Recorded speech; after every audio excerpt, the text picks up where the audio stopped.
সকাল সকাল নিজের বিছানায় নাক ডেকে খুব আরামে ঘুমাচ্ছিলাম, কিন্তু হঠাৎ কে যেন রুমে এসে আমার গা ঝাঁকুনি দিয়ে আমাকে জাগিয়ে দিল।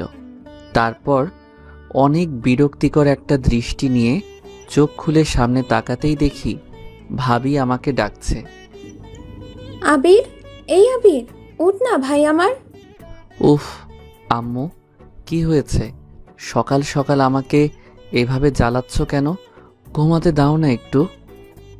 ওই বাদর, আমি তোর ভাবি বলতেছি। একটু চোখ দুটো খুলে সামনে তাকিয়ে দেখ। কি রে, আবার ঘুমিয়ে পড়লি নাকি? না, এভাবে দেখছি তোর ঘুম ভাঙবে না, দাঁড়া ব্যবস্থা করতেছি। তারপর আবিরের দুষ্টু ভাবিজি আবিরের ঘুম ভাঙাতে চুপচাপ আবিরের রুমের ফ্যানটা অফ করে দেয়। আর তার কিছুক্ষণের মধ্যে আবিরের ঘুম নিজে থেকে ভেঙে যায়। আসলে সে গরম একদম সহ্য করতে পারে না। ভাবি, কি হয়েছে? তুমি এত সকাল সকাল আমার রুমে কেন? আর আমাকে এভাবে জাগিয়ে দিলে যে? তো কি করব? আমি তোকে সেই কখন থেকে ডাকছি, তুই শুনতেছিস না। আমি মনে হয় যত ভালোভাবে তোকে ডাকতেছি তত তুই জানি আরো ভালো হয়ে ঘুমাচ্ছিস।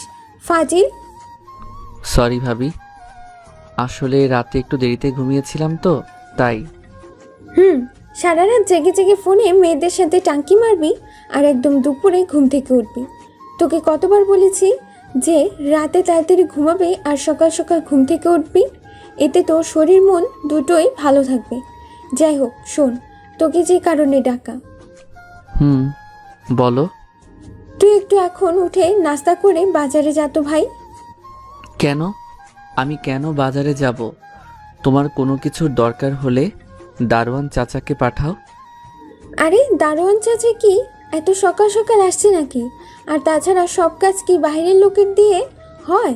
শোন, আজ প্রথমবার আমার ছোট বোন আমাদের বাসায় আসতেছে। কি বলো ভাবি? তোমার আবার ছোট বোন আছে নাকি? আছে তো। কেন, তুমি জানো না? না, আসলে তোমাদের বিয়ের সময় তো তোমার কোনো বোনকে দেখিনি। আমাদের বিয়ের সময়ও পড়াশোনার জন্য দেশের বাইরে ছিল, তাই দেখোনি। এখনও কিছুদিন হলো দেশে ফিরেছে। আর আজ প্রথমবার আমাদের বাসায় কিছুদিনের জন্য বেড়াতে আসছে। বুঝলাম। তা আমাকে কি করতে হবে এখন? কি করতে হবে মানে? তোমাকেই তো সব করতে হবে। এখন একটু ঘুম ছেড়ে উঠে নাস্তা করে বাজারে যাও, আর মাছ মাংস শাক সবজি যা যা পাবে সব নিয়ে আসবে। তাড়াতাড়ি যাও, এসে আমার বোনকে দেখো। ময়দা সুন্দরীদের আমি দেখি না ভাবি। আরে ময়দা সুন্দরী না, আমার বোন ন্যাচারালি অনেক সুন্দরী। তুমি দেখলেই ক্রাশ খেয়ে যাবে, দেখো। ও তাই নাকি? তা তোমার বোন কি তোমার চেয়েও বেশি সুন্দরী? আমার চেয়েও। কি বলছো? তাহলে তো আমার বেআইন সাহেবাকে দেখতেই হয়। তাই তো বলছি ভাই, এখন তাড়াতাড়ি উঠে বাজারে যা, অনেক বেলা হয়ে যাচ্ছে তো। আর রান্নাবান্নাও তো করতে হবে তোমার বেআইনের জন্য, না হলে তো আবার বাসায় এসে না খেয়ে থাকবে তোমার বেআইন। ঠিক আছে ভাবি, তুমি যাও, আমি আসছি। তারপর আবিরের ভাবে চলে গেল। আর আবিরও বিছানা ছেড়ে উঠে ওয়াশরুমে গিয়ে ফ্রেশ হয়ে নিল। ফ্রেশ হওয়া শেষে আবির রেডি হয়ে নিচে খাবার টেবিলে গিয়ে বসে নাস্তা করে নিল। তারপর সে একটা রিক্সা ডেকে নিয়ে বাজারে চলে গেল। একটু পর আবির রিক্সা করে বাজারে পৌঁছে গেল। বাজারের সব দোকানদারগণ আবিরকে বাজার করতে দেখে সবাই বেশ অবাক হলো, কেননা আবির এর আগে কখনো বাজারে আসেনি। আর আজ একাই সে বাজারে এসে সব শাকসবজি মাছ মাংস কেনাকাটা করে নিচ্ছে। আবির তার ভাবির দেওয়া লিস্টটা থেকে সবকিছু কেনাকাটা করে নিল। তারপর সে লিস্ট অনুযায়ী সবগুলো বাজার ঠিক আছে কিনা সেটা চেক করে নিল। সবকিছু চেক করে নিয়ে সে আবার একটা রিক্সা নিয়ে বাসার দিকে রওনা হতে থাকলো। রাস্তায় যেতে যেতে আবিরের তার বন্ধু বাদুনের সাথে দেখা হয়। সে আবিরকে রিক্সায় এতগুলো বাজার নিয়ে যেতে দেখে যেন নিজের চোখকেও বিশ্বাস করতে পারে না। কিরে বন্ধু, কোথায় গিয়েছিলে? আর সকাল সকাল এত বাজার ব্যাপারটাকে আমাদেরকে না বলে তুই আবার বিয়ে শাদী করতেছিস নাকি? আরে না মামা, কি যে বলিস না তুই। এগুলো সব বাসার জন্য। বিকেলে মাঠে আসিস, সব বলবো তোকে। রিক্সা চলতে চলতে পিছনে ঘাড় ঘুরিয়ে তার বন্ধুকে কথাগুলো বলতে থাকে আবির। আর কিছুক্ষণ পর আবির তাদের বাসার সামনে চলে আসে। তারপর সে রিক্সা ভাড়া মিটিয়ে বাজারের সব ব্যাগগুলো নিয়ে বাসার ভেতরে প্রবেশ করে। আবির বাসার ভেতরে প্রবেশ করাই আশ্চর্য হয়ে যায়, কারণ তাদের বাড়িটাকে আজ খুব সুন্দর করে সাজানো গোছানো আর পরিষ্কার করা হচ্ছে। ভাবি, এত আয়োজন কিসের জন্য? তোমার বোন কি চলে আসছে নাকি? না, এখনো আসেনি, তবে শুনলাম আমাদের বাসা থেকে নাকি রওনা দিয়েছে। ও আচ্ছা, ভালো। এই নাও তোমার সব বাজার। আমি এখন গিয়ে গোসল করে রেডি হয়ে থাকি। বেআইনকে আমাদের বাসায় ওয়েলকাম জানাতে হবে তো। হুম, যা। তারপর আবির নিজের রুমে গিয়ে চেঞ্জ করে ওয়াশরুমে গিয়ে গোসল করে বের হয়, আর সিঁড়ি থেকে নিচে উঁকি দিয়ে দেখতে থাকে তার বেআইন আসছে কিনা। তারপর সে আবার তার রুমে ফেরত যায়, গিয়ে বিছানায় শুয়ে সে ফেসবুকিং করতে থাকে। এভাবে ফোন ইউজ করতে করতে একটু পর আবিরের ঘুম চলে আসে, আর সে একটু ঘুমিয়ে যায়। প্রায় 3 ঘন্টা পর ঘুম ভাঙে আবিরের। সে ঘুম থেকে উঠে খেয়াল করে দুপুর হয়ে গেছে। তাহলে কি তার বেআইন সাহেবেরা চলে আসছে? এটাই মনে মনে আন্দাজ করতে করতে বিছানা থেকে লাফিয়ে ওঠে, বাইরে বের হয়ে আসে আবির। কিন্তু সে দেখে বাসার পরিবেশটা কেমন যেন গুমসুম, কিন্তু কেন? তারপর সে তার ভাবিকে খুঁজতে খুঁজতে তার ভাবির রুমে চলে যায়, গিয়ে দেখে দরজাটা একটু আটকানো। তারপর সে যেই দরজাটা ধাক্কা দিয়ে ভিতরে প্রবেশ করবে, তখন ওপাশ থেকে কারো চিৎকার আসে। ওরে বাবারে, গেলাম রে। তারপর আমি এমন একটা আওয়াজ পেলাম যেন মনে হলো উপর থেকে কোনো 60 কেজি ওজনের একটা আটার বস্তা পড়লো। কোন আহাম্মকের বাচ্চা দরজাটা এভাবে ধাক্কা দিল? তারপর আবির রুমের ভেতর প্রবেশ করে দেখে একটা লম্বা চুলের মেয়ে ফ্লোরে শুয়ে পড়ে টুল নিয়ে গড়াগড়ি খাচ্ছে। মেয়েটির চুলগুলো এলোমেলো হয়ে থাকায় তার মুখ একদম দেখা যাচ্ছে না। আবির মেয়েটিকে চিনতে পারছে না, আর গলার আওয়াজটাও একদম অচেনা। এই, আপনি আমাকে আহাম্মকের বাচ্চা বললেন কেন? আর কে আপনি? আমার ভাবির রুমে কি করছেন? তাও একা একা? চুরি করতে আসছেন নাকি? Shut up. এটা আমার আপু আর দুলা ভাইয়ের রুম। নিচে তো দরজায় নক না করে সোজা চুপি চুপি রুমে ঢুকে গেছেন, আর আমাকে চোর বলতেছেন? ও, তাহলে এটাই কি ভাবির ছোট বোন? মাশাআল্লাহ। ভাবি তো তাহলে সকালে আমার বেআইন রূপের প্রশংসা করতে একটু কমই বলে ফেলেছে। এতক্ষণ বেআইন সাহেবার চুলগুলো এলোমেলো হয়ে মুখের সামনে পড়ে থাকাতে তাকে দেখতে পাচ্ছিলাম না, কিন্তু এখন মনে হচ্ছে বেআইন যেন আমার সদ্য মেঘের রাজ্য থেকে নেমে আসা এক নীল পরী, যাকে কিনা কেউ একবার দেখলেই প্রেমে পড়ে যাবে। ওর লম্বা কালো চুল, কাজল কালো দু চোখ, কানে ঝুমকো দুল আর গোলাপি 2 ঠোঁট, সব মিলিয়ে যেন বেআইন আমার একদম তামিল মুভির নায়িকা। কি হলো? আপনি এভাবে হা করে আমার মুখের দিকে তাকিয়ে আছেন কেন? বলেন, কে আপনি? আমি আবির, আর এইটা আমার বড় ভাইয়া মিজানের বাসা। আপনার নাম কি? বলেই বেআইন সাহেবের দিকে নিজের হাতটা বাড়িয়ে দিলাম, তাকে উঠে দাঁড়া করাতে। আমার নাম আপনার না জানলেও চলবে, আর বললেই হলো এটা আপনার বড় ভাইয়ের বাসা। জানতো আপনি? যত সব লোকজন কোথা থেকে যে চলে আসে কে জানে। আপু দুলা ভাই কোথায় আপনারা? তারপর আমি আর কিছু বলতে যাব, তখনই ভাবি চলে আসে। আবির, কি হয়েছে? ঘুম ভাঙলো তোর? সকাল থেকে খুব তো আমার বোনকে দেখবি বলে অস্থির হয়েছিলি, তাহলে রুমে কি ঘুমিয়ে পড়েছিলি কখন? আসলে ভাবি, বেআইনের জন্য অপেক্ষা করতে করতে কখন যে চোখটা বন্ধ হয়ে আসছিল বুঝতেই পারিনি। ও, আমার বোন তো অনেক আগেই চলে এসেছে। আমি তোমাকে ডাকতে গিয়ে দেখি তুমি তোমার রুমে ঘুমাচ্ছ, তাই আর তোমায় জাগাইনি। কিন্তু আমি বোনকে অনেকক্ষণ ধরে দেখতে পাচ্ছি না, ও কোথায়? আপু, আমি এখানে নিচে। তারপর ভাবি দরজার এক কোণায় ফ্লোরের দিকে লক্ষ্য করে দেখে ওনার বোন মেঝেতে বসে আছে। আরে বোন, তুই এভাবে ফ্লোরে টুল নিয়ে গড়াগড়ি খাচ্ছিস কেন? কি হয়েছে তোর? বলছি, আগে বলো, এই যে লেজ ছাড়া বান্দরের মতো দেখতে, এই ছেলেটা কি তোমার দেবর? হুম, এটা আমার একমাত্র ছোট দেবর আবির।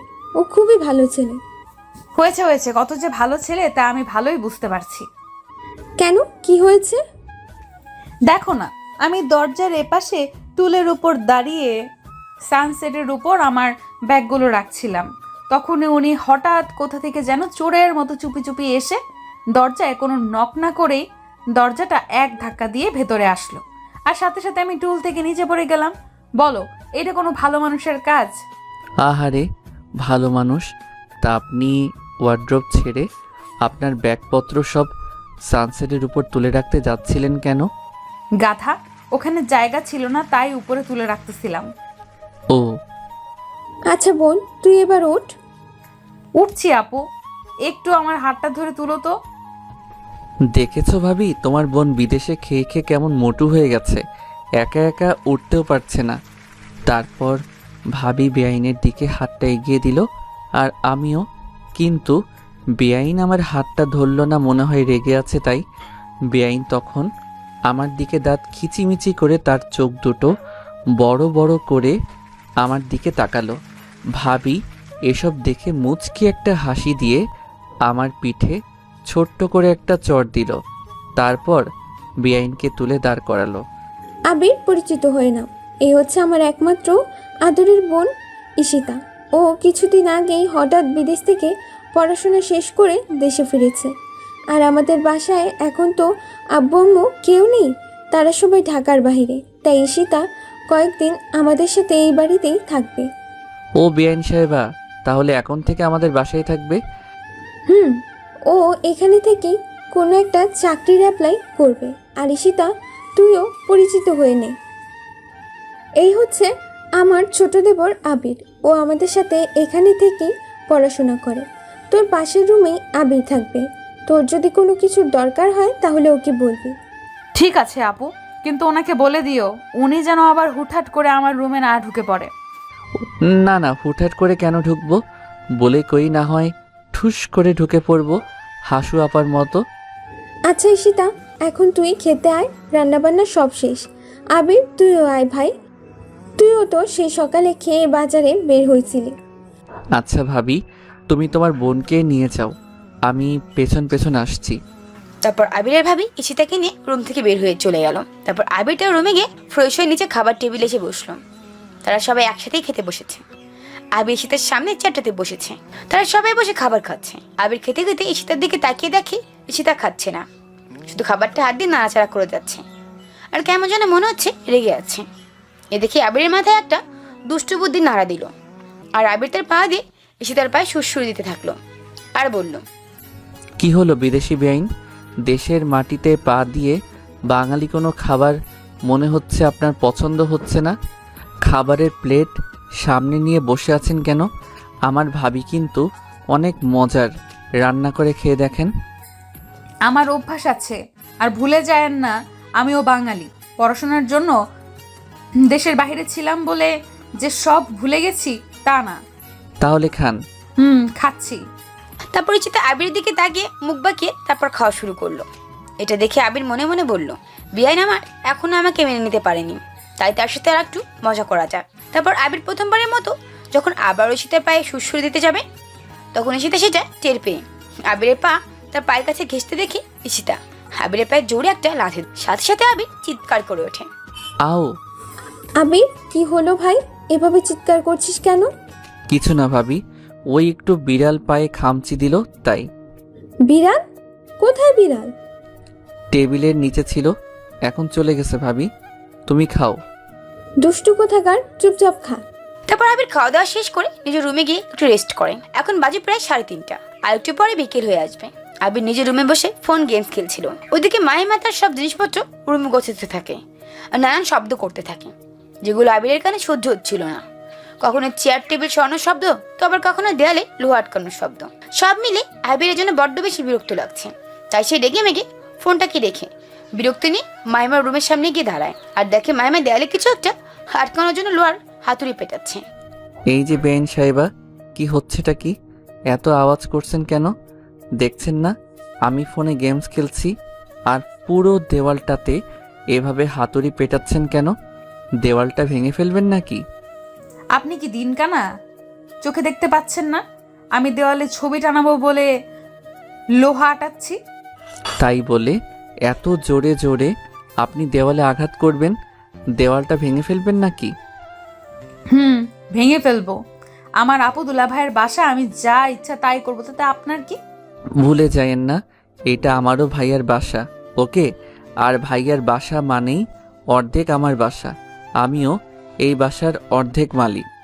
তারপর ঈশিতার সাথে তর্কাতর্কি হওয়ার পর এক পর্যায়ে ঈশিতা যেই রেগে গিয়ে আমার দিকে তার হাতে ঢাকা হাতুড়িটা ছুঁড়ে মারতে যাবে, তখনই আমি দৌড়ে সেখান থেকে কোনো রকম আমার জানটাকে বাঁচিয়ে সেখান থেকে দৌড়ে বাহিরে আসি। বাব্বা, খুব জোর বেঁচে গেছি আজকে। তারপর আবির দৌড়ে বাসা থেকে বের হয়ে তার বন্ধুদের সাথে আড্ডা দিতে খেলার মাঠে চলে যায়। আবির সেখানে গিয়ে দেখে তার বন্ধুরা সবাই মাঠের মাঝখানে গোল হয়ে বসে ফোনে গেমস খেলছে। তার মধ্যে আবির গিয়ে পৌঁছায়। কিরে মামা, তোরা সবাই আমাকে রেখেই খেলা শুরু করে দিছিস? তো কি করব, ইদানিং তোর কি কোনো পাত্তা আছে নাকি? কলেজেও 2 দিন ধরে আসছিস না, আর আমাদের সাথে আড্ডা দেওয়া তো দিন দিন ভুলেই যাচ্ছি। আসলে দোস্ত, এই 2 দিন বাসায় একটু ব্যস্ত ছিলাম রে, তাই কলেজে আসিনি। কিন্তু তোরা তো কেউ একবারও আমার খবর নিলি না। সবাই বিয়ের আগেই কেমন যেন স্বার্থপর হয়ে গেছিস। আমরা তোকে ফোনে অনেকবার ট্রাই করছি, কিন্তু তোর ফোন বারবার সুইচ অফ বলছিল। আচ্ছা সকালে কথা বলতো, তুই অত সকালে ব্যাগ ভর্তি বাজার নিয়ে কোথায় যাচ্ছিলি? তোদের বাসায় কি কোনো অনুষ্ঠান হচ্ছে নাকি? আরে না, অনুষ্ঠান ওসব কিছুই না। আসলে কাল আমার ভাবির ছোট বোন আসছে, তাই সকাল সকাল ভাবি আমাকে বাজারে পাঠিয়েছিল। তোর ভাবির ছোট বোন মানে কি বলছিস? তোর ভাইয়ের বিয়ে তো আমরা সবাই গিয়েছিলাম, কই তখন তো তোর ভাবির কোনো বোনকে দেখলাম না। এখন আবার বোন আসলো কোথা থেকে? আমিও তো তোমার বেআইনকে আগে কখনো দেখিনি, আজকেই প্রথম দেখলাম। আর উনি নাকি এতদিন পড়াশোনার জন্য দেশের বাইরে ছিল, কিছুদিন হলো দেশে ফিরেছে। ও আচ্ছা, তা এতক্ষণ তুই বাসায় তোর ব্যান্ডকে নিয়ে পড়ছিলি বুঝি? তা তোর ব্যান্ডকে দেখতে কেমন রে? মাশাল্লাহ। তারপর আবির তার বন্ধুদের সাথে আর কিছুক্ষণ আড্ডায় বিকেলটাকে পার করতে থাকে। আবির শহরে তার ভাই ভাবের সাথে থাকে, এখানে পড়াশোনা করে সে। আর আবিরের আব্বু আম্মু গ্রামে থাকে। আবিরের ভাই এখানে একটা ব্যাংকে জব করে। আর কয়েক মাস হলো তার ভাই বিয়ে হয়েছে। তাদের পরিবারে আবিরের কোনো বোন নেই। তারা 2 ভাই, আবিরের ছোট। মানে পরিবারে এখন বিয়ের দ্বিতীয় সিরিয়াল আবিরের। আবিরের ভাই ভাবি তাকে খুব বেশি আদর করে। তার ভাবি তো তাকে একদম নিজের ভাইয়ের মতো দেখে। যাই হোক, এবার আবার গল্প ফিরে আসি। আবির বিকেলে তার বন্ধুদের সাথে আড্ডা শেষ করে বাসায় ফিরতেছিল। আবির রাস্তার পাশ দিয়ে হেঁটে হেঁটে বাসায় ফেরার সময় মনে পড়লো তার বেয়ানির কথা। সে বিদেশ থেকে এসেছে, তার মন তো আবিরের অবশ্যই জয় করতে হবে। আর মেয়েরা তো খেতে খুব ভালোবাসে, তাই আবির মেয়েদের পছন্দের ফুচকা, ঝালমুড়ি আর বেলপুরি এসব খাবার বাইরে থেকে বাসার জন্য পার্সেল করে নেয়।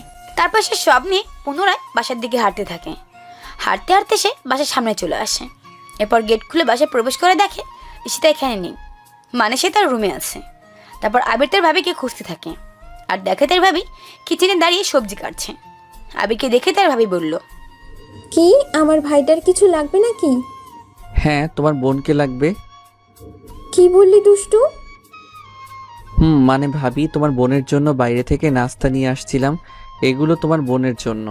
ও, তা শুধু বোনের জন্যই নিয়ে আসছিস বুঝি? ভাবির জন্য কিছু নিয়ে আসিসনি? ভাবি, তোমার জন্য এনেছি, এই নাও, এগুলো তোমার আর তোমার বোনের জন্য। তুমি তোমার বোনকে ডেকে এগুলো দিয়ে দিও, আমি গিয়ে সাধলে হয়তো আমার কাছ থেকে খাবে না। ঠিক আছে, আমি ঈশিতাকে ডেকে খেতে দিচ্ছি, তুই রুমে গিয়ে পড়তে বস যা। ঠিক আছে ভাবি। তারপর আবির তার রুমে গিয়ে ফ্রেশ হয়ে পড়তে বসে। আর বেশ কিছুক্ষণ পর ঈশিতা আবিরের রুমে আসে আর বলে, এই যে আপনাকে ডাকছে। কে আপনি? না, ভাবি নিচে খেতে ডাকছে। ও, আমি ভাবলাম আপনি হয়তো আমাকে ডাকছেন। তারপর আবির বই খাতাগুলো ক্লোজ করে নিচে খাবার ঘরে চলে যায় আর ডিনার করে নেয়। তখন খাওয়ার সময় তার ভাবি তাকে বলে, আবির, তুমি কি কাল ফ্রি আছো? কেন ভাবি, কোথাও কি যেতে হবে? ভাবছি কাল তো তোমার ভাইয়ারও অফিস ছুটি, আর ঈশিতাও এখানে নতুন এসেছে, তাই ওকে নিয়ে একটু কোথাও ঘুরতে যাব। ও, তা কোথায় যাবে? ভাবছি তোমাদের কলেজের পাশে যে একটা নতুন পার্ক হয়েছে সেখানে যাব। তুমি কিন্তু অবশ্যই আমাদের সাথে যাবে। আর তোমার ক্যামেরা সব ঠিক আছে না? ওগুলো সব রাতেই চার্জ করে রাখবে। আচ্ছা ভাবি, তুমি কোনো চিন্তা করো না, কাল আমি তোমাদের গাইড করব। তারপর আবির চুপচাপ খাওয়া শেষ করে উঠে তার রুমে চলে যায়। এখন তার ভাইয়া বাসায়, তাই সে ঈশিতার সাথে কোনো রকম দুষ্টমি করলো না। আসলে সে তার ভাইয়াকে খুব সম্মান আর শ্রদ্ধা করে। আবির রুমে এসে শুয়ে শুয়ে কিছুক্ষণ ফোন ইউজ করে, তারপর ঘুমানোর চেষ্টা করে, কিন্তু সে কিছুতেই তার 2 চোখের পাতা এক করতে পারে না। সে শুধু তার বিদেশি ম্যাম ঈশিতাকে নিয়ে ভাবতে থাকে। কারণটা নিশ্চয়ই আপনাদের আর বলতে হবে না, আবির তো প্রথমেই দেখাতেই ঈশিতাকে পছন্দ করে ফেলেছে, শুধু সেটা প্রকাশ করার অপেক্ষা। আবির শুয়ে শুয়ে চোখ বন্ধ করে শুধু ঈশিতার কথা ভাবছে। আর ভাবতে ভাবতে সে একা একাই মুচকি হাসছে। এভাবে ঈশিতাকে নিয়ে ভাবতে ভাবতে একসময় সে ঘুমিয়ে পড়ে। পরদিন সকাল 9টায় আবিরের ঘুম ভাঙে। আবিরের ঘুম ভাঙতেই আবির ঘরের দিকে তাকিয়ে দেখে ঘড়ি কাঁটা 9টা ছাড়িয়ে গেছে। তারপর তার মনে পড়ে আজ তার ভাবি আর ঈশিতাকে সহ সবাইকে নিয়ে বাইরে ঘুরতে যাওয়ার কথা। এই মনে করে আবির তাড়াহুড়ো করে বিছানা থেকে উঠে পড়ে আর ব্রাশ করতে করতে নিচে এসে ঈশিতাকে খুঁজতে থাকে। আবির, তুই উঠছিস? দেখ না ভাই, আমার বোনটা এখনো মনে হয় রুমে শুয়ে ঘুমাচ্ছে। এই নিয়ে 3বার ওকে ডাকতে গেলাম, তবুও ওর ঘুম ভাঙলো না। একদম তোর মতোই হয়েছে ও। তাহলে তোমার বোনকে আমার সাথে দিয়ে দাও ভাবি। আস্তে আস্তে কথাটি বললাম। কিছু কি বললি ভাই? না ভাবি, কিছু না। আচ্ছা, আমি ফ্রেশ হয়ে আসছি, তুমি ততক্ষণে নাস্তা রেডি করো। তারপর আবির আবার ব্রাশ করতে করতে সিঁড়ি বেয়ে উপরে তার রুমে চলে যায়। আবির তার রুমে গিয়ে আবার ফেরত আসে আর ঈশিতাকে ডাকতেই তার রুমের দরজার সামনে চলে যায়। আবির ঈশিতার দরজার সামনে এসে দেখে দরজাটা খোলাই আছে। তারপর আবির কথা বলতে বলতে রুমে প্রবেশ করে। আবির রুমে প্রবেশ করে দেখে ঈশিতা একটা বালিশ বুকের মধ্যে জড়িয়ে ধরে শান্তির ঘুম দিচ্ছে। সাথে ফ্যানের হাওয়াতে ঈশিতার চুলগুলো একটু একটু উড়ে এসে ঈশিতার গালে মুখে পড়ছে। আবির তো ঈশিতাকে এভাবে দেখে আবারও তার প্রেমে পড়ে যায়। ফ্যানের হাওয়া দিচ্ছে আর ঈশিতার চুলগুলো একটু পরপর ঈশিতার গালের উপর এসে পড়ছে। আবির এসব দেখে আর নিজেকে কন্ট্রোল করতে পারে না। তারপর এক পর্যায়ে সে ঈশিতার গাল ছুঁয়ে দেয়, মানে সে তার হাত দিয়ে ঈশিতার গাল আর কানের পাশ থেকে তার চুলগুলোকে সরিয়ে দিতে থাকে আর তাকে একদৃষ্টিতে দেখতে থাকে। আবির দ্বিতীয়বার আবার যখন ঈশিতার কানের উপর থেকে তার চুলগুলো সরিয়ে দিয়ে ঈশিতাকে ঠিক করে দেখতে যাবে, তখন আচমকা ঈশিতা আবিরকে বালিশ মনে করে জড়িয়ে ধরে আর অন্য পাশ ফিরে আবিরকে নিয়ে শুয়ে যায়। তখন আবিরের মনে যেন আরো ঝড় উঠতে থাকে। ঈশিতাকে খুব কাছ থেকে দেখতে থাকে। একটা মেয়ে এত সুন্দর করে ঘুমাতে পারে যে একটা বাচ্চার ঘুমকেও হার মানায়। ঈশিতা আবিরকে কোলবালিশ মনে করে জাপটে জড়িয়ে ধরে থাকে।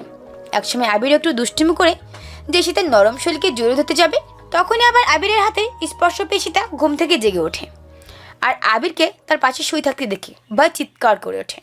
ইডিয়েট, আপনি আমাকে এইভাবে জড়িয়ে ধরেছিলেন কেন? আর আপনি আমার পাশে শুয়ে আছেন কেন? আমি তো আপনার পাশে শুতে চাইনি, আপনি তো জোর করে আমাকে জড়িয়ে ধরে আপনার পাশে শুইয়ে দিলেন। ফালতু কথা বলার জায়গা পান না, তাই না? আমি কেন আপনাকে জড়িয়ে ধরবো? আমি নিজেই তো ঘুমাচ্ছিলাম। হ্যাঁ, আপনি ঘুমাচ্ছিলেন আর আমি আপনাকে ডাকতে আসছিলাম। তখনই আপনি আমাকে বালিশ মনে করে জড়িয়ে ধরে অন্য পাশে ফিরে শুয়েছিলেন। কি লুচ্চা বেটা!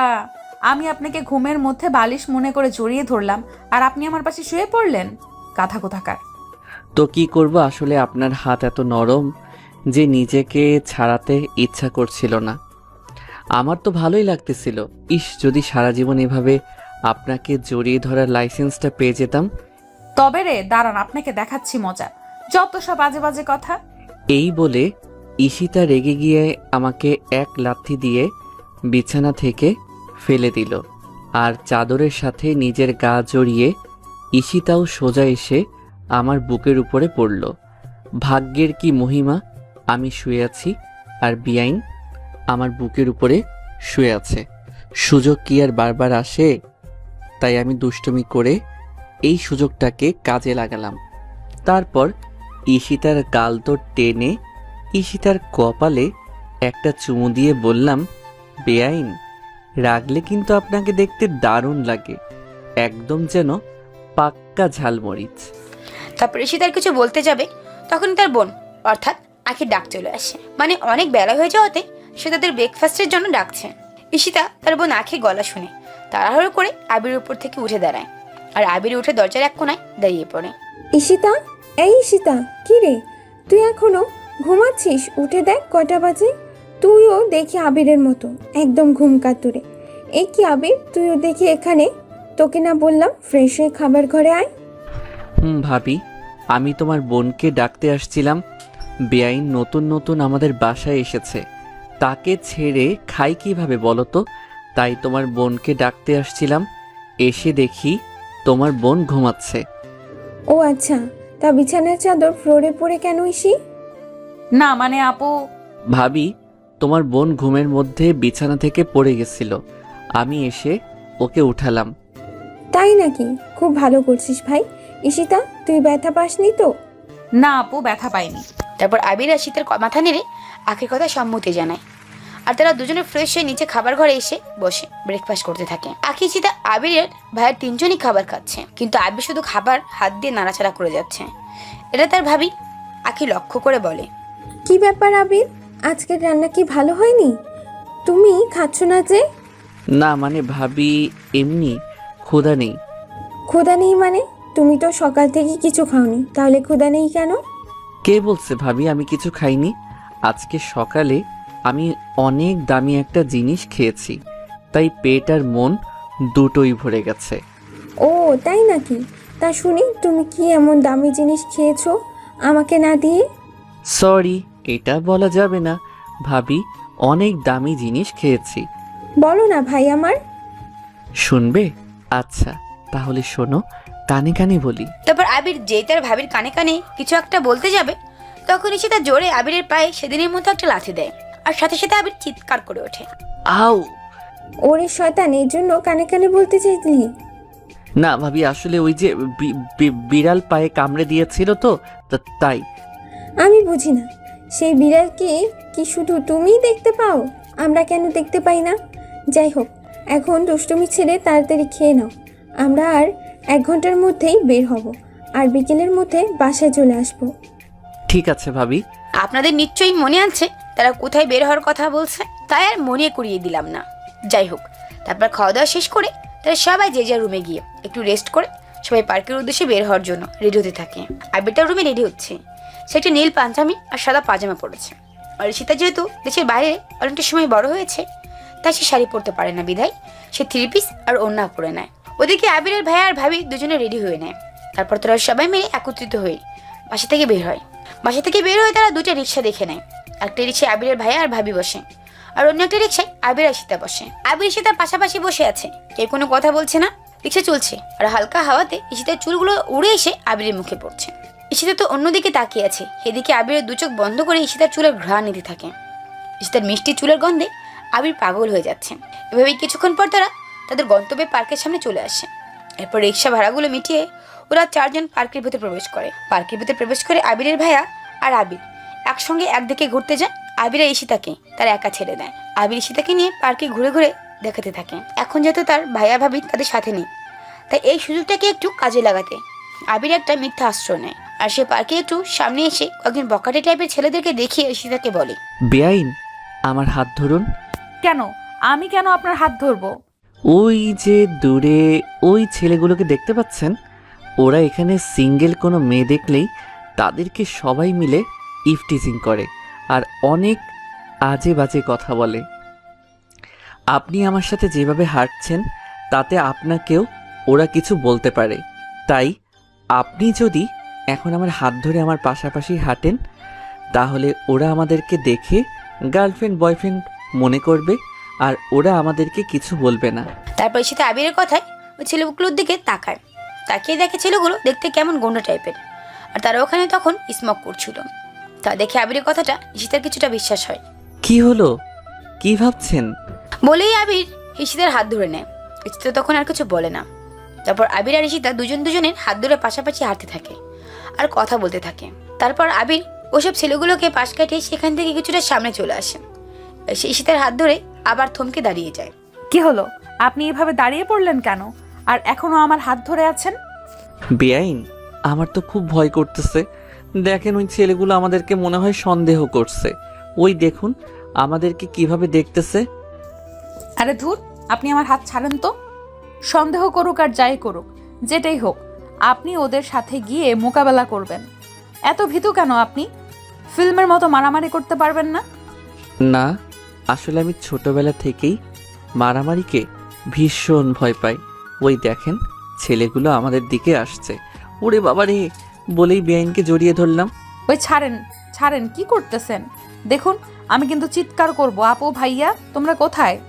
আরে চুপ, সবসময় শুধু পিচ্ছি দেয়ার মতো আপু। আমি কি সিনেমার ভিলেন? পার্কে ভাবি দুলাভাই পার্সোনাল সময় পার করতেছে, বোঝো না এগুলা? আর তুমি এভাবে চিৎকার করলে কিন্তু ওই ছেলেগুলা আমাদেরকে এসে কট খাইয়ে দিবে, তারপর আপনাকে আর আমাকে ধরে ভিডিও বানিয়ে ফেসবুকে আপলোড করে দিবে। এর চেয়ে চুপচাপ এভাবে অভিনয় করতে থাকুন। কচু, তাহলে আপনি জেনে শুনে আমাদেরকে এরকম জায়গায় নিয়ে আসলেন কেন? আসলে এই পার্কটা নতুন হয়েছে, আমিও এখানে আজ প্রথমবার আসলাম। বন্ধুদের কাছ থেকে এই পার্কের কাহিনীটা শুনছি আর আজ সেটা দেখছি। তারপর আবির ঈশিতাকে জড়িয়ে ধরে বেশ কিছুক্ষণ সেখানে দাঁড়িয়ে থাকে একটা ফুল বাগানের পাশে। ঈশিতা তারপর বাধ্য হয়ে আবিরকে আর কিছু বলে না। যদি সত্যি সত্যি ওই বকাটে ছেলেগুলো তাদেরকে ধরে উল্টাপাল্টা কোনো ভিডিও বানিয়ে সোশ্যাল মিডিয়ায় পাবলিক করে দেয়, তো সেই ভয়ে ঈশিতা চুপ করে থাকে। আসলে ঈশিতা তো এতদিন বিদেশে ছিল, তো এখানকার সম্পর্কে তার কোনো রকম ধারণা নেই। এর জন্য আবির তাকে খুব সহজেই বোকা বানিয়ে দেয় আর তার সাথে একটু দুষ্টুমি করতে থাকে। এভাবে প্রায় কয়েক মিনিট পার হয়ে যায়। তারপর আবির ঈশিতাকে ছাড়ে না। এদিকে ঈশিতা তো রাগ এবার উচ্চ লেভেলের সীমে পৌঁছে যায়। সে রেগে গিয়ে আবিরকে জোরে একটা ধাক্কা দেয়। আবির সাথে সাথে মাটিতে গড়িয়ে পড়ে, কিন্তু সে কোনো আওয়াজ দেয় না। এটা দেখে ঈশিতা একটু ঘাবড়ে যায়। আবার আবিরের কোনো কিছু হয়ে গেল না তো? এভাবে সে আবিরের বুকে হাত দিয়ে আবিরকে ডাকতে থাকে। আসলে আবির ঈশিতার বুকে ঘুমিয়ে পড়েছে, যেটা ঈশিতা এখন বুঝতে পারছে। ঈশিতার ডাকে ঘুম ছাড়ে আবিরের। ইতর বানর বদমাইশ জানোয়ার ছেলে, আপনি আমাকে মিথ্যে বলে জড়িয়ে ধরেছিলেন তাই না? আর আমার বুকেই ঘুমিয়ে পড়েছেন। আমি তো আপু আর দুলাভাইকে সব বলে দেব। সরি বেআইন, আসলে আপনার সাথে একটু মজা করছিলাম। আর আমি ইচ্ছে করে আপনার বুকে ঘুমিয়ে পড়িনি। আসলে আপনার শরীর এতটা নরম যে আমার ঘুম চলে আসছিল। হোয়াট? এটাকে মজা বলে নাকি? দাঁড়ান, আমিও তাহলে একটু মজা করি আপনার সাথে। বলেই আমি আবিরের হাত ধরে ওর হাত জোরে একটা কামড় বসিয়ে দিলাম। আউ! ও মা গো, ও ভাবি গো, তুমি আমাকে কার সাথে রেখে গেলে গো? দেখো তোমার এই ডাইনি বোন আমার রক্ত খেয়ে নিচ্ছে। আউ! কি এত বড় কথা? আমি ডাইনি না? দাঁড়ান, আপনার হচ্ছে। এরপর আমি আবিরের হাত ছেড়ে দিয়ে আবিরের পিঠে জোরে জোরে কিল ঘুষি মারতে থাকি। কত বড় সাহস এই ছেলে আমাকে মিথ্যে বলে ভয় দেখিয়ে জড়িয়ে ধরে, আবার আমাকে ডাইনিও বলে। বেআইন ছাড়েন না আমাকে। এভাবে আমাকে মারধর করলে কিন্তু আপনার কপালে আর জামাই জুটবে না। এখনো আমার পেছনে সব সময় 10-12টা ছেলে ঘুরঘুর করে, বুঝেছেন? বুঝেছি। আসলে পচা মিষ্টিতে মাছি একটু বেশি ভনভন করে। কি? আমি পচা মিষ্টি না? এত বড় অপমান! বলেই বেআইন সাহেবা আশেপাশে তাকিয়ে কি যেন খুঁজতে থাকে। এই রে, এবার মনে হয় আমি গেছি। ঈশিতা ওর হাতে যে বড় একটা ইট উঠিয়ে নিছে, ওইটা দিয়ে আমার মাথায় একবার মারলে তো আমি শেষ। তাই ভয় দিলাম এক দৌড়। পার্কের মধ্যে আবির দৌড়াচ্ছে আর পিছন পিছন ঈশিতা। আবির সামান্য একটু দৌড়াতেই তার ভাই আর ভাবির সামনে পেয়ে যায়। আর আবির দৌড়ে গিয়ে তার ভাবির পেছনে লুকায়। আবির, কি করতেছিস তুই? এখানেও দুষ্টুমি শুরু করে দিয়েছিস নাকি? না ভাবি, ওই যে দেখো একটা রাক্ষসী আমার পিছু করছে। তুমি প্লিজ ওর থেকে আমাকে বাঁচাও। কি বলতেছিস? দিনের বেলায় এসব আবার আসবে কোথা থেকে? আসবে না, ওই দেখো অলরেডি চলে আসছে রাক্ষসী রূপে তোমার বোন। আপু, তুমি ওনার সামনে থেকে সরো তো। আজ ওনার একদিন কি আমারই একদিন।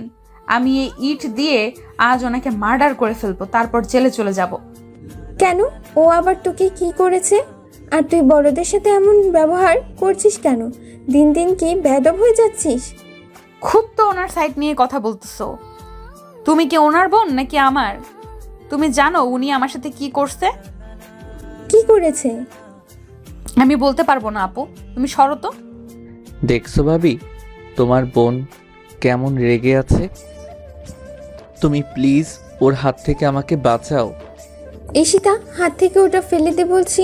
চল, আমরা ওপাশের ওই হোটেলটা থেকে লাঞ্চ করে নিব। অনেক ক্ষুধা লাগছে। আমরা অনেকক্ষণ ধরেই তোদেরকে খুঁজতেছিলাম। তোরা কি কিছু খেয়েছিস? কে খাওয়াবে আমাকে? রেখে তো গেছো একটা ফকিরের সাথে, যার পকেটে কিনা 2টা টাকাও নেই। কি? ফকির মানে কি?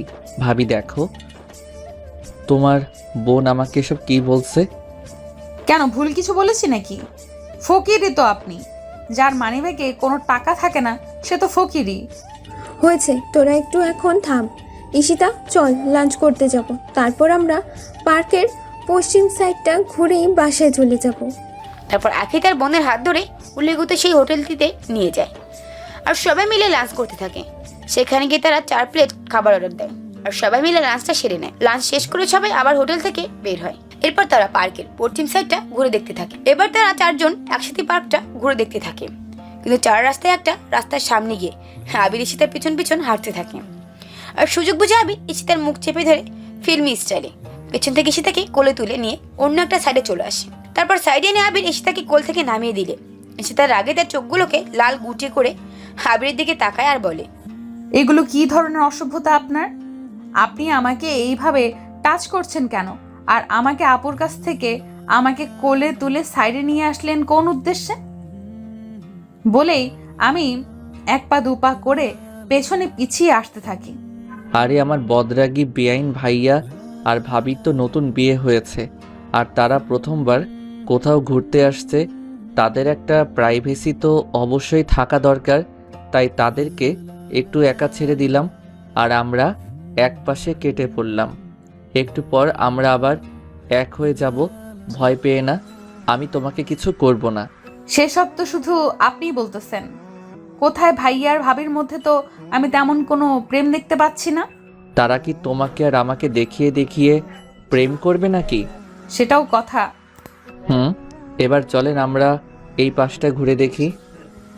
এসে থেকে তো ঘুরছি, আর কত ঘুরবো? আমার এখন ছবি তুলতে ইচ্ছে করতেছে। আপনি নাকি ফটোগ্রাফার, তাহলে আমার কয়েকটা ছবি উঠিয়ে দেন দেখি।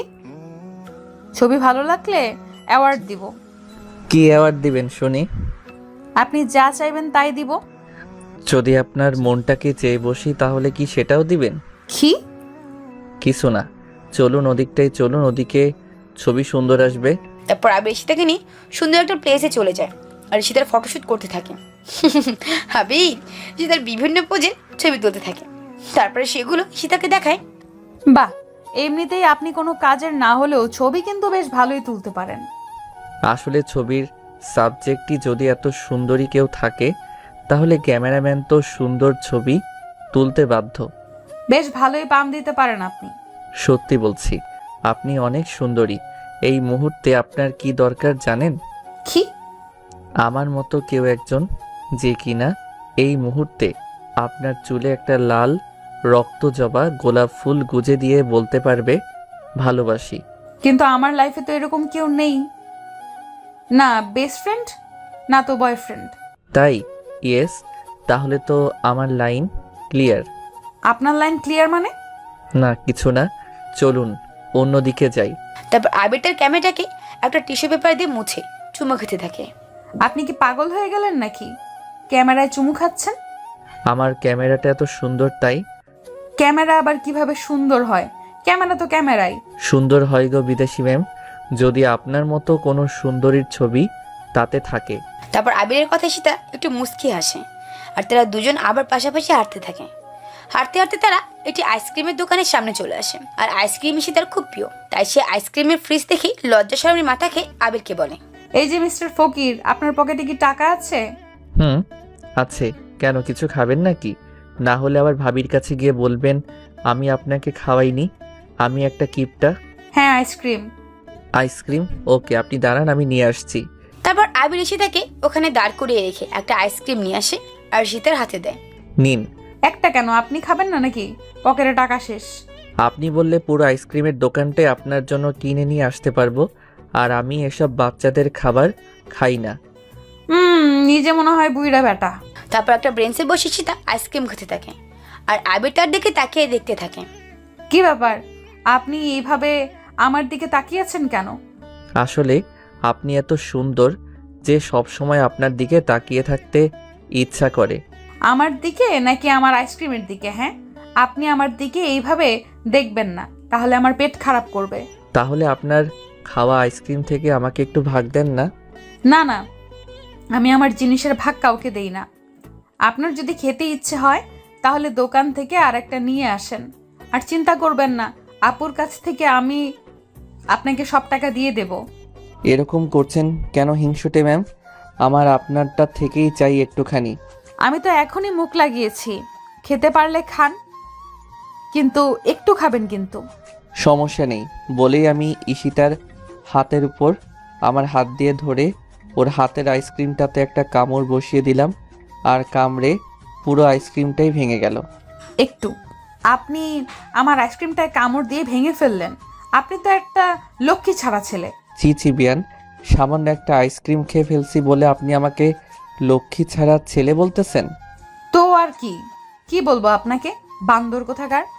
তারপর তাদের মধ্যে একটু ফাইটিং হয়ে যায় আর ওরা একে অপরের চুল ধরে তখন টানাটানি করত। এর মধ্যে সেখানে ওদের ভাইয়া আর ভাবির সাথে আবার দেখা হয়। আবির, ঈশিতা, তোরা আবার এখানে ঝগড়া করতেছিস? আমি বুঝি না, তোরা তো একে অপরকে ঠিক করে চিনিসও না। তারপর আসার পর থেকে সবসময় তোরা এমন টমি জেরির মতো ঝগড়া করতেছিস। আপু আমি কিচ্ছু করিনি, তোমার দেবরই আমাকে। চুপ, আর একটা কথাও বলবি না। চল, আমরা এখন বাসায় ফিরে যাব। মনে মনে বললাম, আবিরের দিকে তাকিয়ে বললাম, আজ একটুর জন্য আপনি বেঁচে গেলেন। আপনি এখনো ঠিক আমাকে চেনেন না। আপনি আজ আমার সাথে যা যা করেছেন তার সব কিছুর আমি প্রতিশোধ নিয়েই ছাড়বো, এই বলে দিলাম। তারপরও চারজন পার্ক থেকে বের হয়ে একটা সিএনজি নিয়ে বাসায় চলে আসে। পথে আসতে আসতে আবির আর ঈশিতা কেউ কারোর সাথে কোনো রকম কথা বলে না। বাসায় পৌঁছে চুপচাপ যে যার রুমে চলে যায়। এখন বাজে বিকেল 4টা। আবির তার রুমে গিয়ে ফ্রেশ চেঞ্জ করে সাইকেল নিয়ে বের হয়ে কলেজ মাঠের উদ্দেশ্যে তার বন্ধুদের কাছে। আবির মাঠে এসে তার বন্ধুদের সাথে মিশে যায়। কিরে দোস্ত, আমাদের অভিনয় কেমন ছিল বল? ও হ্যাঁ, আপনাদেরকে তো না বললে তো বুঝবেন না। পার্কে আবির যে বকাটে ছেলেগুলোকে দেখিয়ে ঈশিতাকে ভয় পাওয়া হয়েছিল, সেই ছেলেগুলো আসলে আবিরের বন্ধু ছিল। আর এই সবই ছিল আবিরের প্ল্যান। ওরা সবাই আবিরের প্ল্যান মতোই ওখানে কাজ করছিল। অসাধারণ অভিনয় করেছিস তোরা। ঈশিতা তো বুঝতেই পারেনি যে তোরা আমার বন্ধু ছিলি। ওর সত্যি অনেক ভয় পেয়ে গেছিল। ও তাই নাকি? কিন্তু যাই বলিস মামা, তোর ব্যান্ড কিন্তু দেখতে মাশাল্লাহ, তোর সাথে খুব ভালোই মানিয়েছিল। ওই নজর দিবি না, ওইটা আমার জিনিস। যাব বাবা, আমি তো তোর সাথেই ওকে মানিয়েছিল বললাম। যাই হোক, কোনোটাই বলবি না ওকে নিয়ে। ঠিক আছে, তা বল সারাদিন কেমন ঘুরলি আজকে? অনেক ভালো, কিন্তু বেআইনকে এখনো আমার মনের কথাটা বলতে পারিনি রে দোস্ত। কেন? আমরা সবাই তো তোর কথা মতো কাজ করলাম তোকে সুযোগ করে দিতে। তাছাড়া আজ পার্কে তো তোরা দুজন একসাথেই ছিলি, প্রাইভেট সময় পার করতেছিলি, তারপরও তুই কিছু বলিসনি কেন? এরকম সুযোগ কি দ্বিতীয়বার আর পাবি পাগল? সে হয়তো পাবো না, কিন্তু এত তাড়াতাড়ি কাউকে কখনো মনের কথা বলা যায় না রে পাগলা। তবে তোরা দেখে নিস, বেআইনকে যখন একবার আমার মনে ধরেছে তখন বেআইনকে আমি আর হাতছাড়া করব না। আজ না হয় কাল উনাকে আমি নিজের করেই ছাড়বো। তাহলে তুই বরং সেই আশাতেই থাক। এর আগে আবার অন্য কেউ যেন তোর পাখিকে নিয়ে উড়াল না দেয়। দোয়া করি আল্লাহ যেন তোর মনের আশা পূর্ণ করে দেয়। কি বলিস তোরা সবাই? তারপর আবির সেখানে তার বন্ধুদের সাথে আরো বেশ কিছুক্ষণ সময় আড্ডায় পার করতে থাকে। সেখানে তারা অনেক এনজয় করে। আজ আবিরের মনটা যেন বেশ ফুরফুরা লাগছে, কারণ সারাদিন সে তার পছন্দের মানুষের সাথে ছিল আর সারা বিকেলটা তার প্রাণের বন্ধুগুলোর সাথে। তারা এভাবে বেশ কিছুক্ষণ একসাথে আড্ডা দেওয়ার পর সন্ধে হয়ে আসে। তারপর যে যার বাসায় চলে যায়। আবির সেখান থেকে আড্ডা শেষ করে তাদের বাসার উদ্দেশ্যে রওনা দেয়। এরপর সে বাসায় চলে আসে। বাসায় এসে সে তার রুমে চলে যায়। আমি গল্পের শুরুর দিকেই বলেছিলাম আবিরের রুম আর ঈশিতার রুম পাশাপাশি। আবির রুমে প্রবেশ করতে দেখে ঈশিতা তার রুমে ড্রেসিং টেবিলের আয়নায় সামনে দাঁড়িয়ে দাঁড়িয়ে চুল আঁচড়াচ্ছে। আবির তখন মনে মনে বলে, এই মেয়ে তো তাকে প্রায় সময় বান্দর বলে ডাকে, তাই এটার একটু প্রতিশোধ নিতে হবে। তাই আবির ঈশিতার সাথে আবার একটু দুষ্টুমি শুরু করে। তখন আবির একটু মাতালের মতো অভিনয় করে ঈশিতার রুমে প্রবেশ করে আর ঈশিতাকে পেছন থেকে জড়িয়ে ধরে কোলে তুলে নেয় আর কোলে নিয়ে ঈশিতাকে জোরে জোরে ঘোরাতে থাকে। তারপর ঈশিতা চিৎকার করতে থাকে আর পুরো মাথা ঘোরাচ্ছে। তারপর আবির থেমে যায়, কিন্তু ঈশিতাকে কোল থেকে নামায় না। শয়তান বান্দর ইতর বিলাই হনুমান, আপনি আমাকে এভাবে জড়িয়ে ধরে কোলে নিয়ে ঘোরাচ্ছেন কেন? ইডিয়েট কোথাকার। ও বেআইন আপনি? আমি তো ভাবিকে মনে করে আপনাকে জড়িয়ে ধরছি। আর আপনি আমার রুমে কেন? নেশা করে আসছেন নাকি? ভালো করে তাকিয়ে দেখেন, এটা আমার রুম। ও হ্যাঁ, তাই তো। এর মধ্যে সেখানে আবিরের ভাবি আঁকে চলে আসে। কি রে ঈশিতা, তুই চিৎকার করলি কেন? কি হয়েছে? এই, তুই আবিরের কোলে কি করিস? তারপর আমি ভাবিকে দেখে লজ্জা পেয়ে সাথে সাথে ঈশিতাকে কোল থেকে ছেড়ে দিলাম আর চোখের পলকের মধ্যে ঈশিতা ফ্লোরে পড়ে গেল। আও আপু, তোমার দেবর এটা কি পাগল নাকি?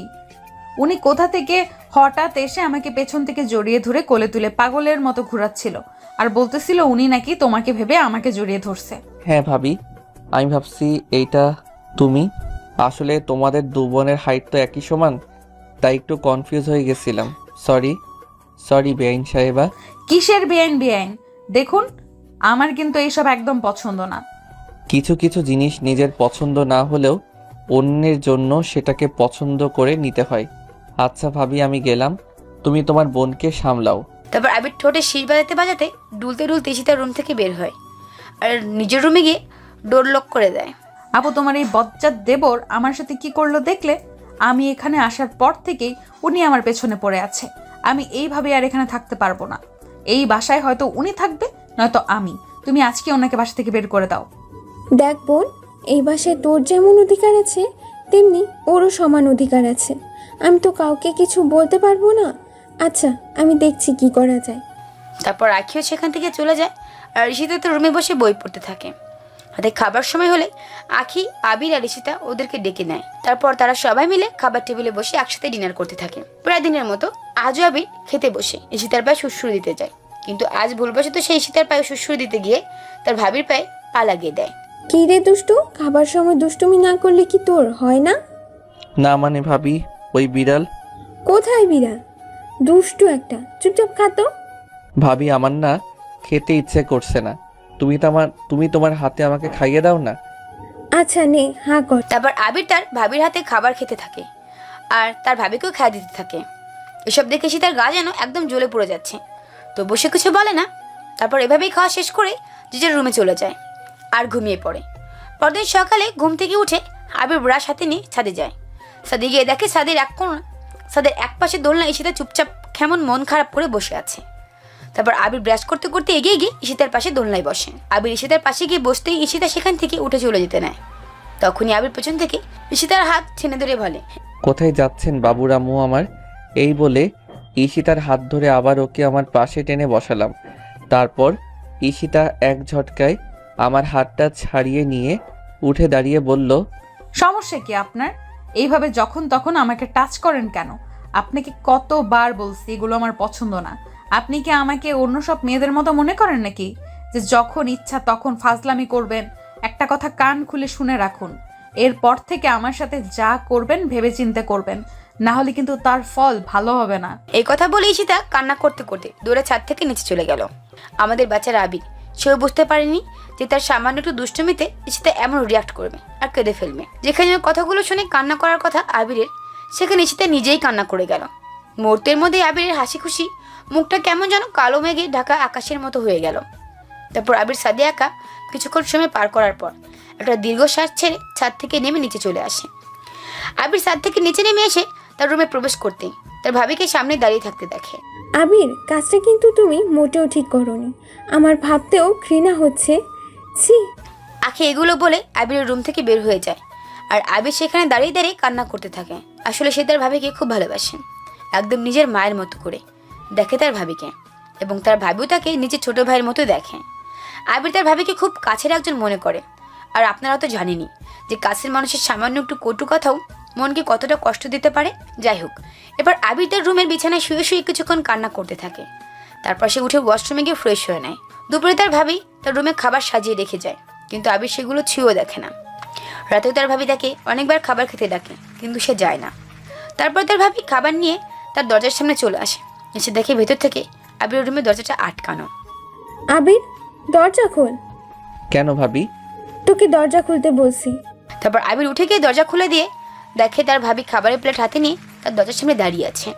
তারপর আখি আবিরের হাত ধরে বিছানায় নিয়ে গিয়ে বসায় আর আখিও আবিরের পাশে বসে।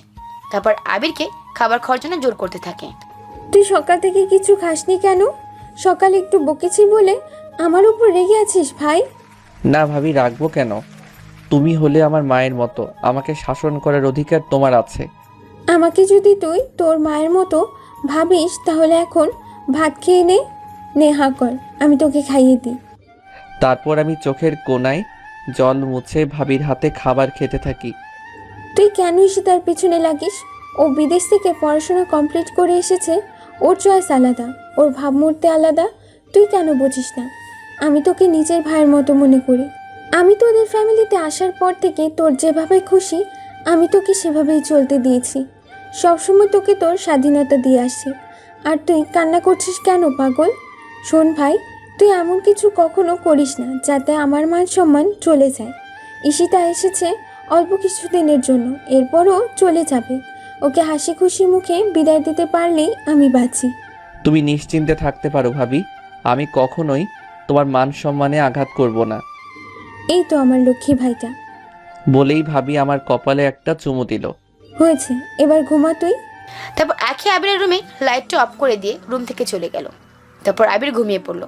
সকালে ঘুম থেকে উঠে আবির নাস্তা করতে খাবার ঘরে চলে গেল। সবাই বসে খাবার খাচ্ছে প্রতিদিনের মতো। আজও আবির আর ঈশিতা দুজন সামনাসামনি বসেছে। দুজনের প্লেটের দিকে মুখ করে খাবার খাচ্ছে। কেউ কোনো রকম দুষ্টুমি করছে না। এর মধ্যে আখি কিচেনে কি যেন আনতে চলে গেল। তখন আবির তার মাথাটা উঁচু করে ঈশিতার দিকে তাকিয়ে সরি বলে। তারপর ঈশিতা তার মাথাটা উঁচু করে আবির দিকে তাকায়। আসলে সে বোঝার চেষ্টা করে যে আবির কথাটা বললো কিনা। তারপর ঈশিতাও আবার মাথা নিচু করে আবিরকে বলে, অ্যাকচুয়ালি আমিও সরি। আমার সত্যি কাল অনেক মন খারাপ ছিল, তাই আমি আপনাকে কি না কি বলে ফেলেছি, তার জন্য আবারও সরি। It's okay. তারপর আবার ওরা দুজনে প্লেটের দিকে মুখ করে খাবার খেতে থাকে। খাওয়া শেষ করে আবির তার রুমে গিয়ে বোরিং ফিল করতে থাকে। তাই সে তার বন্ধুদেরকে কল করে তাদের আড্ডার জায়গায় ডেকে আনে। তারপর সে বাসা থেকে বের হয়। সারাটা দিন আবির বাইরে তার বন্ধুদের সাথে আড্ডা দেয়। আর সন্ধ্যায় বাসায় আসার সময় তার ভাবির জন্য তার ভাবির পছন্দের বেলপুরি সঙ্গে নিয়ে আসে। বাসায় এসে আবির তার ভাবির হাতে বেলপুরি প্যাকেটটা এগিয়ে দেয়। তারপর তার ভাবি আর তাকে সারাদিন বাইরে কাটানোর জন্য কিছু বলে না। আবির তার ভাবির হাতে বেলপুরির প্যাকেটটা ধরিয়ে দিয়ে নিজের রুমে চলে যায়। তারপর ফ্রেশ হয়ে এসে তার রুমের বসেতেই তার ভাবি খাবার নিয়ে আসে। তারপর সে খাবারটা খেয়ে ঘুমিয়ে পড়ে। পরের দিন বিকেলে আবির একটা বই হাতে নিয়ে ছাদে যায়। গিয়ে দেখে সীতা ছাদের এক কোণায় আবারও সে দোলনায় বসে আছে। আবির সীতাকে দেখে ছাদ থেকে নেমে আসতে যায়, কিন্তু সীতা কি মনে করবে এভাবে সে ছাদ থেকে নামে না। আবির ছাদের অন্য একটা পাশে গিয়ে দাঁড়িয়ে দাঁড়িয়ে বই পড়তে থাকে।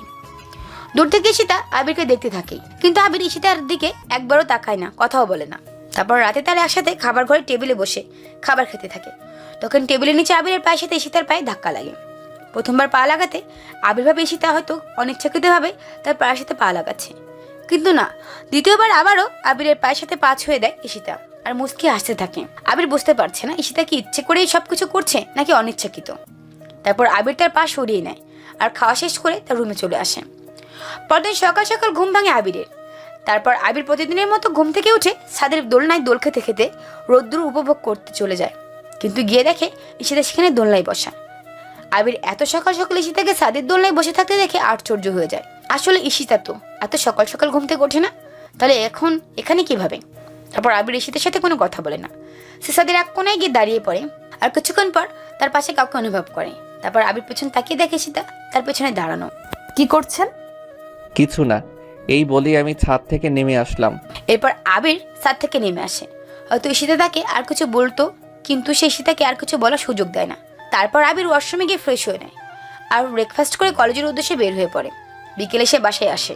বিকেলে আবির বাসায় এসে দরজা নক করতেই ঈশিতা এসে দরজা খুলে দেয়। তারপর আবির ঈশিতাকে পাশ কাটিয়ে ভেতরে প্রবেশ করে আর তার রুমে চলে যায়। আবির রুমে গিয়ে ফ্রেশ হয়ে ওয়াশরুম থেকে বের হতেই তার রুমে আখি ঈশিতাকে প্রবেশ করে। ভাবি, তুমি কিছু বলবে? আমার একটা কাজ করে দাও না। ঈশিতা তো এখানে আরও কদিন থাকবে, তাই ওকে সাথে নিয়ে একটু মার্কেটে গিয়ে ওর পছন্দের কয়েকটা ড্রেস কিনে নিয়ে এসো না। ভাবি, আমি তো সবেমাত্র কলেজ থেকে ফিরলাম, আমার এখন ভালো লাগছে না। তুমি দারোয়ান চাচাকে বলো ওনার সাথে যেতে। কি?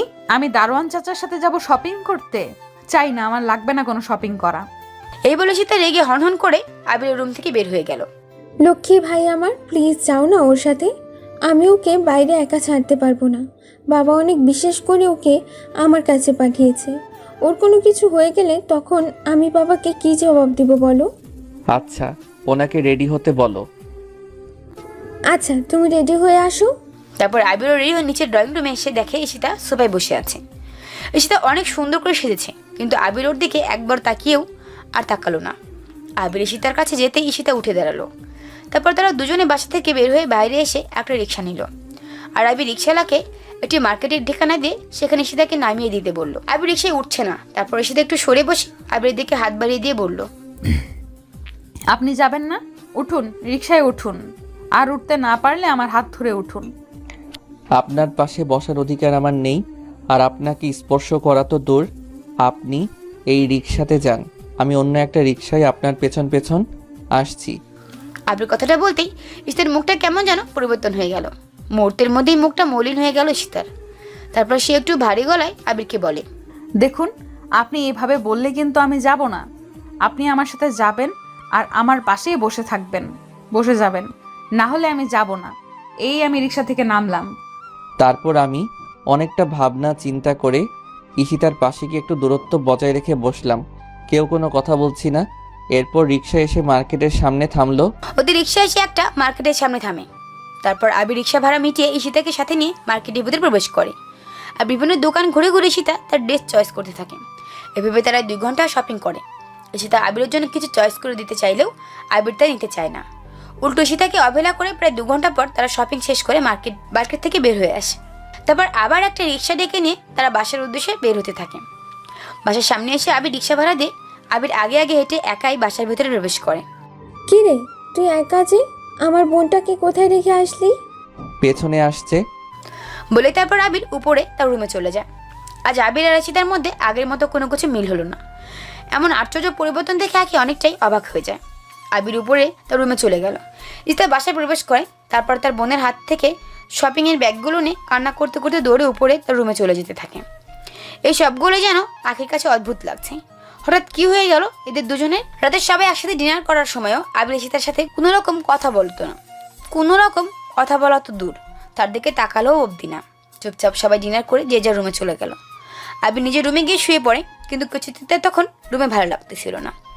তাই সে একটু একাকিত্ব ছেড়ে কোলাহল একটা পরিবেশের জন্য উঠে ছাদে চলে গেল। আবির ছাদে গিয়ে ছাদের এক কোণায় দাঁড়িয়ে দাঁড়িয়ে আকাশের চাঁদের দিকে মুখ করে তাকিয়ে আছে আর নিজের মনের কথাগুলো সব ওই আকাশের চাঁদকেই শোনাতে থাকে। ঠিক তখন পেছন থেকে কেউ বলে ওঠে, কষ্ট দিতে ভালোই জানেন, খুব এড়িয়ে চলছেন আমাকে, তাই না? আমি হঠাৎ ঈশিতার এমন কথায় বেশ চমকে গেলাম। তারপর পেছনে তাকিয়ে দেখি ঈশিতাই দাঁড়িয়ে। আপনি এত রাতে এখানে কি করছেন? আপনার অবহেলাগুলো আর নিতে পারছিলাম না, তাই ছাদ থেকে লাফ দিতে আসছিলাম। কেন এরকম করছেন আমার সাথে? আমাকে কেন এত এড়িয়ে চলছেন? সেদিনের ব্যবহারের জন্য আমি তো আপনার কাছে সরি বলেছি। সেদিন আমার কাছের এক বান্ধবী রাইসের অ্যাক্সিডেন্ট হয়েছিল, আরও হসপিটালে ভর্তি ছিল, তাই আমি অনেক টেনশনে ছিলাম। আর সেই সময় আপনি সকাল সকাল এসে আমার সাথে দুষ্টুমি করতেছিলেন, তাই আমার মাথা ঠিক ছিল না, যা ইচ্ছা তাই বলে দিয়েছি। আমি চুপচাপ ওর সামনে দাঁড়িয়ে আছি, কোনো কথা বলছি না। ছোটবেলা থেকেই বাবা মার অনেক আদরে বড় হয়েছি আমি, তাই কেউ যদি আমাকে অবহেলা করে তাহলে আমি সেটা নিতে পারি না। বুঝলাম, আপনি সেদিন টেনশনে ছিলেন আর আপনার মন খারাপ ছিল, আর না বুঝেও কারো মন ভালো করার চেষ্টাকে বুঝি দুষ্টমি বলে।